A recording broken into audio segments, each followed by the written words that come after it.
Hi Gorgies and Gents, welcome back to the channel. As you can see today I have a guest. I am here today joined by Nomsa, who is a communications and reputation management specialist. That's a mouthful. And she's also a blogger, so you can find her on her Instagram handle, which I'll leave here. Say hi Nomsa, welcome to my channel. Hi Gorgies and Gents. You want to say anything else about yourself, your interests? No, I think you've covered everything. Okay. I think we'll get into it as we get into the video. Yeah. So guys, today we're talking about Black women in corporate South Africa, and we're going to delve into more of our experiences as well as tips that we can give you on how to navigate in that part of your life or sector. If you do like this video, please don't forget to like, don't forget to comment down below, and don't forget to most importantly subscribe. Today we made 3K subscribers, so I'm super excited. Thank you so much for your continued support, and I really appreciate you guys. Let's get straight into it. So being a woman in corporate comes with its fair challenges, often facing gender discrimination and bias in the workplace. But if you're a Black woman or a woman of color, these gender-based activities or challenges are often compounded by obstacles of racism and making it even harder for you to navigate your way up in the corporate ladder, as we all call it. So today we just want to talk about a bit more about those microaggressions and how we have experienced all of that. So I did have a list of microaggressions that I gave you before we started this video, and we were talking about specific microaggressions that we've experienced, like in the workplace. For me, like I don't think I would say this is more like corporate, like we said, because we're both from agency background.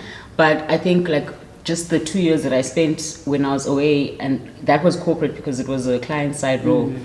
And I just feel like you're not heard as a Black woman in corporate. I think so too. I think it's not being taken seriously. It's not being heard. I think when you're in a creative space as well, because I mean, I've worked in PR agencies, I've worked in advertising agencies. It's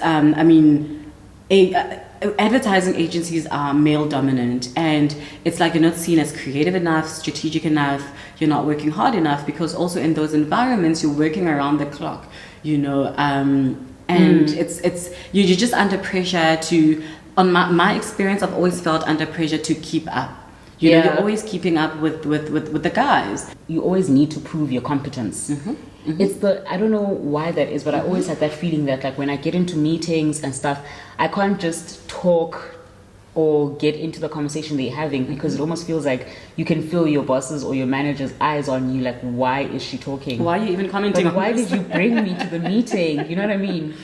And like your competence is constantly judged, because if you speak up, you're too aggressive or too angry. If you don't speak up, you're too disinterested and not involved. Not engaging and not involved and uninterested, or you're probably not even smart enough to engage in an intelligent conversation, because I've had those where they're not expecting you to say anything because they're having these so-called intelligent conversations that they don't think that you could engage on that level. So I think it's that as well that I've experienced. Yeah, I also like I had that a lot. Like I think I experienced that throughout like my career, in fact, and it makes you just feel like, even though I'm an expert in this thing, like there's so much judgment, and yet I'm the expert in this field. You brought me here for my expertise, but you refuse to let me talk and discuss what I came here for, basically.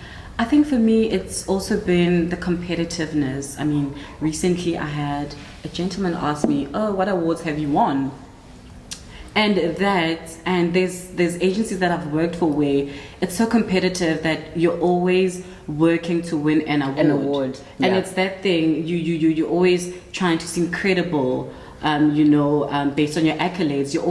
You end up chasing accolades, so you're always the one working harder, you're first one in, last one out, because you're trying to push so much that you can achieve this and acquire this accolade. So it was that as well. I was like, oh, no awards? Oh, okay. So then they put you in a certain box. And yet if that was a man with no awards, they wouldn't put him in a box because he would just be, they would be more concerned with his aura and his ego and what he has done, who he has worked with. And that's the same way they should be treating women. We should be treated the same.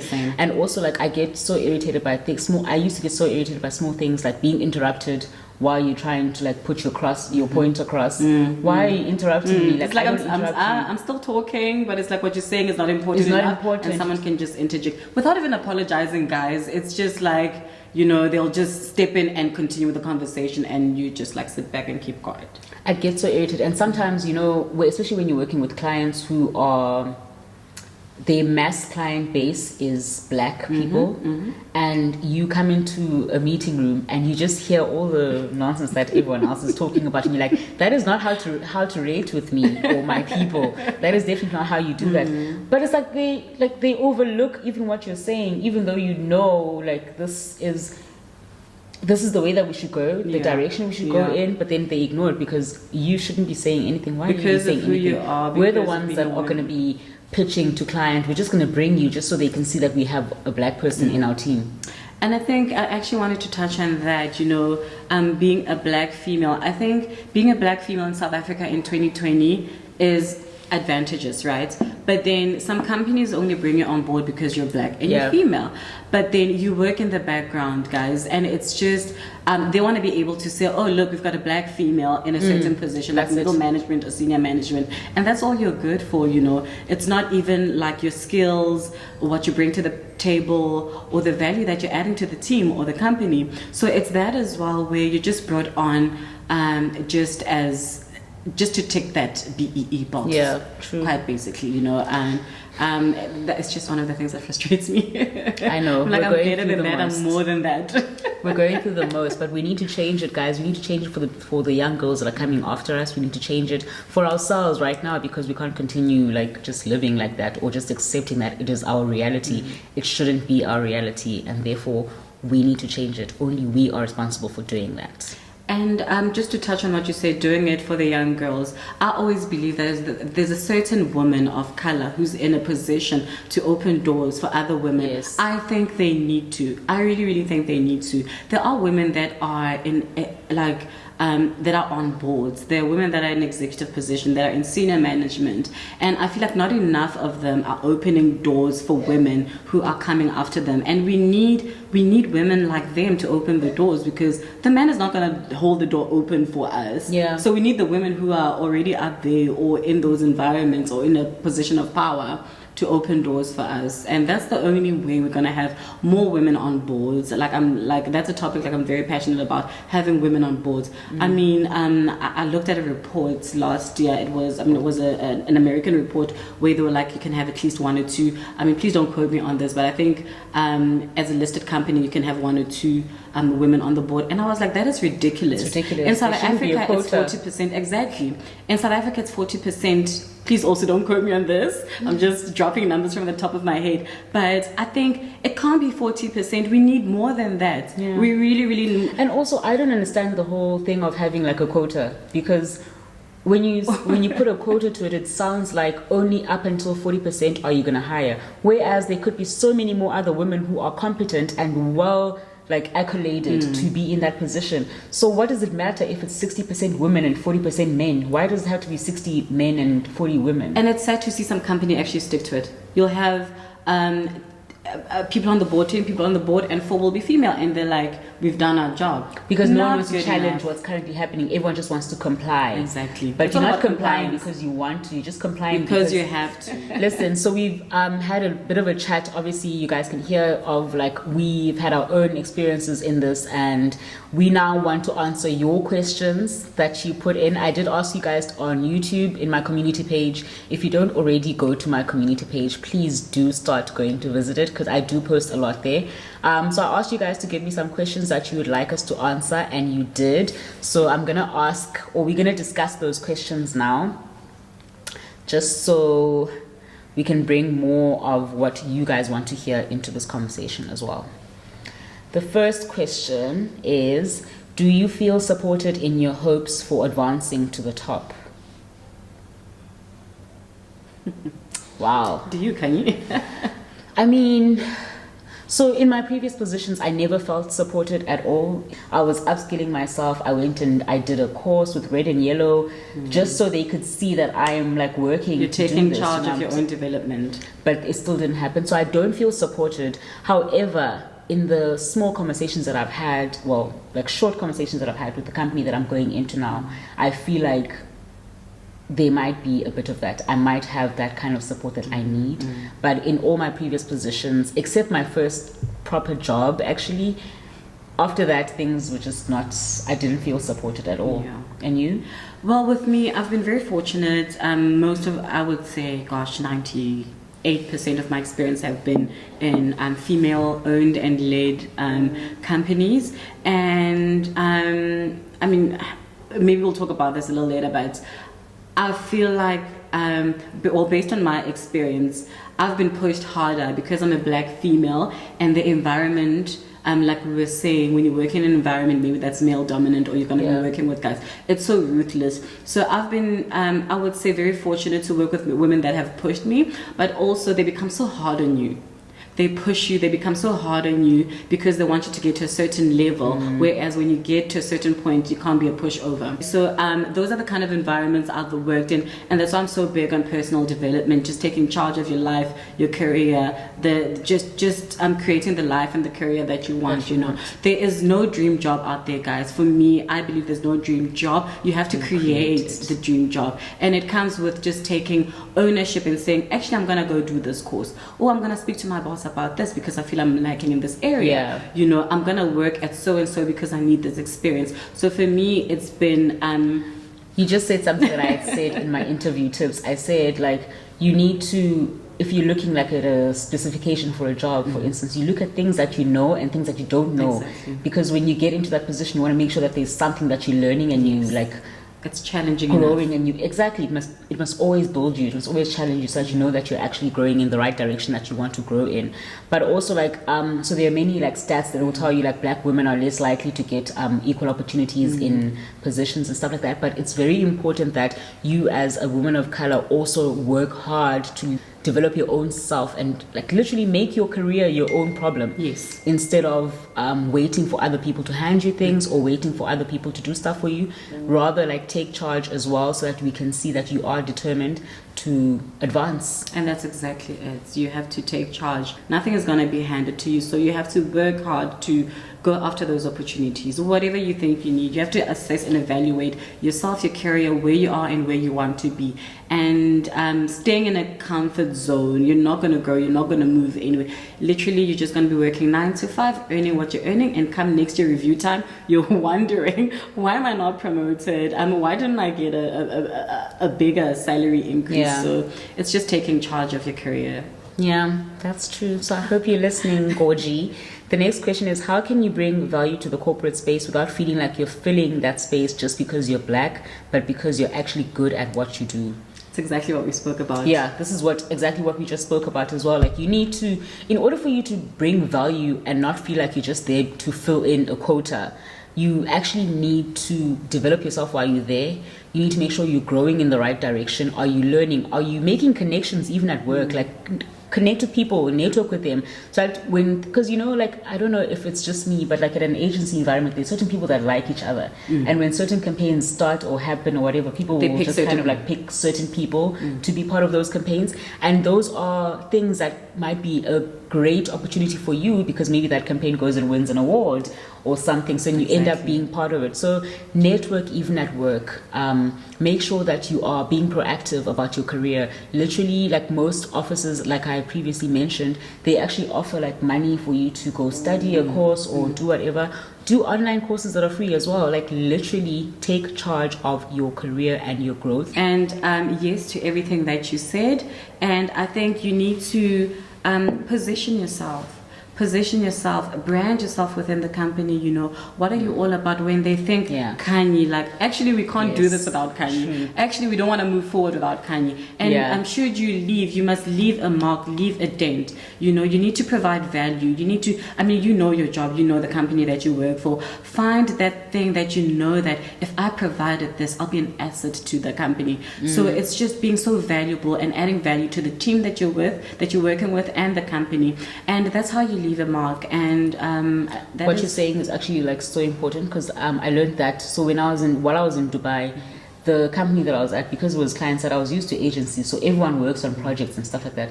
But there, because it's corporate, you need to find like your own project that you're going to work on, that people are going to be like, when they think like, if they think, oh, who do I go to for who will know a lot about branding and marketing, they must think Khanyi, they must think Nomsa, you must have a specific project or something that you do that makes it just you who can give the answers to that, because you're making yourself a valuable source within the company itself as well. Yeah. So to give you an example, I mean, I work in the PR, communication and reputation space, and there's, I mean, within PR, you could be in consumer PR, you can be in corporate, you can be in financial services.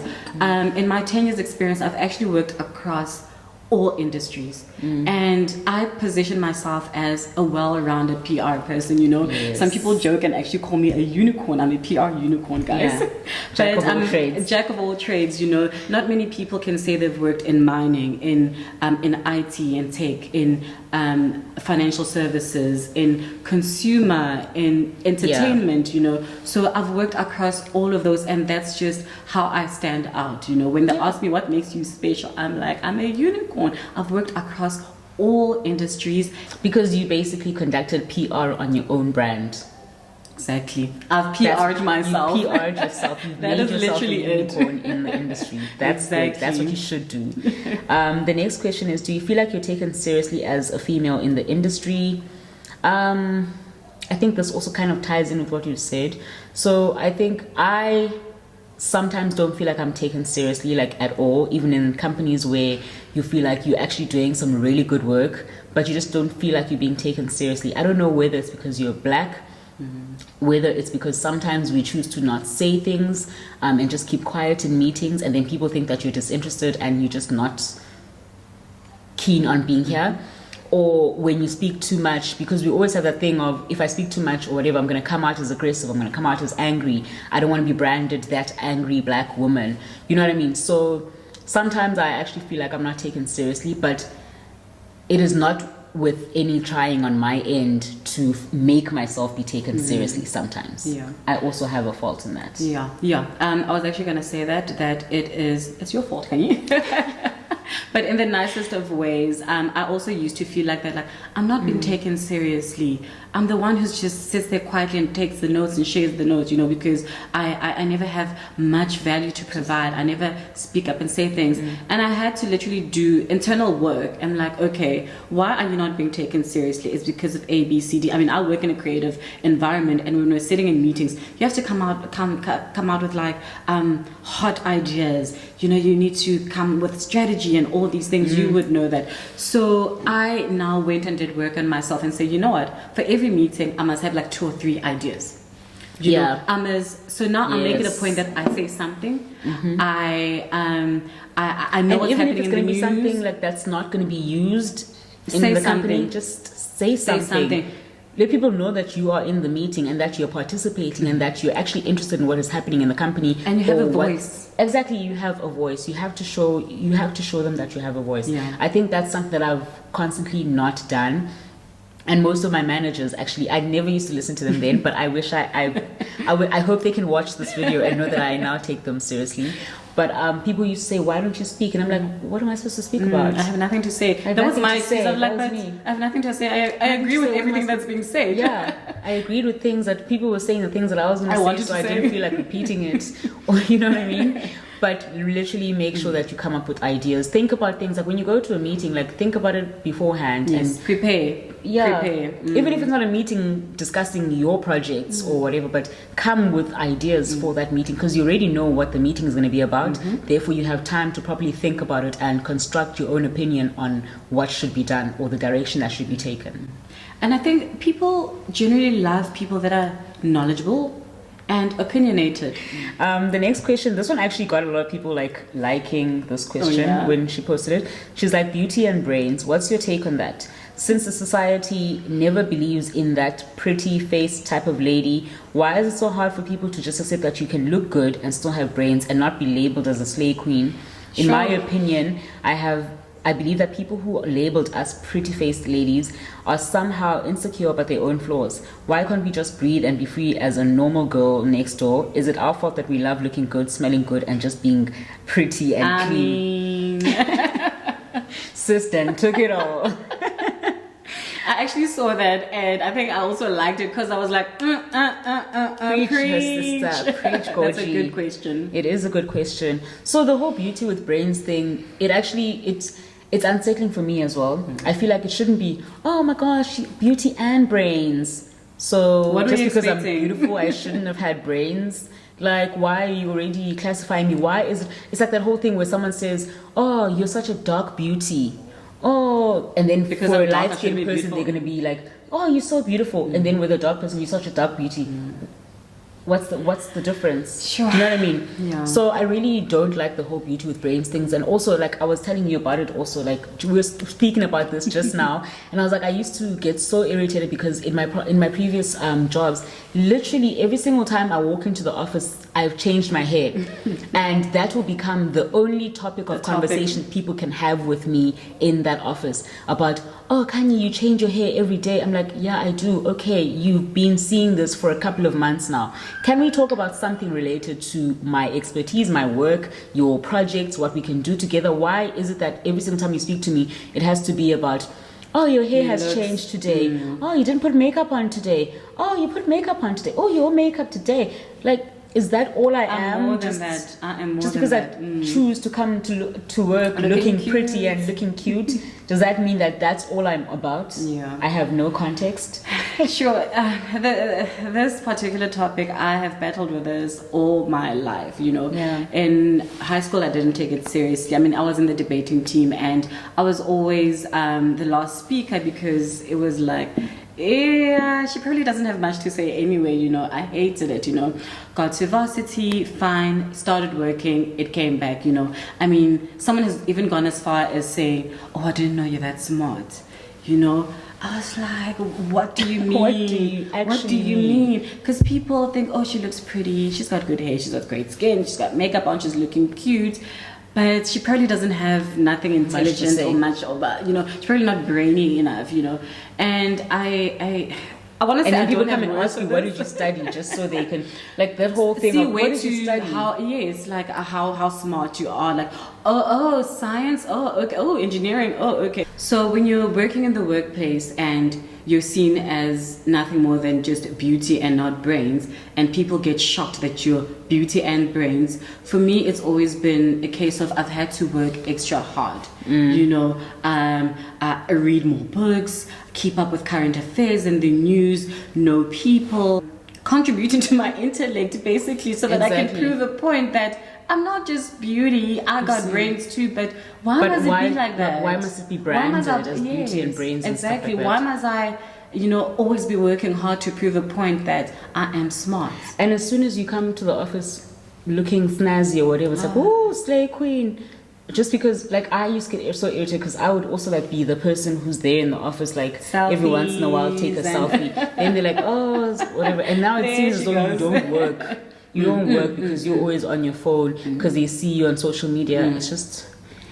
It's that too. It's infuriating. It is infuriating. So guys, please, beauty and brains, please. Let's stop it. Let's stop saying it as ladies as well, because some ladies actually say it to other ladies. Yes. So as ladies, we need to stop saying it as well, so that society can start seeing that we actually, some of us don't like it. Exactly. We don't appreciate being called, oh, beauty with brains. Yeah.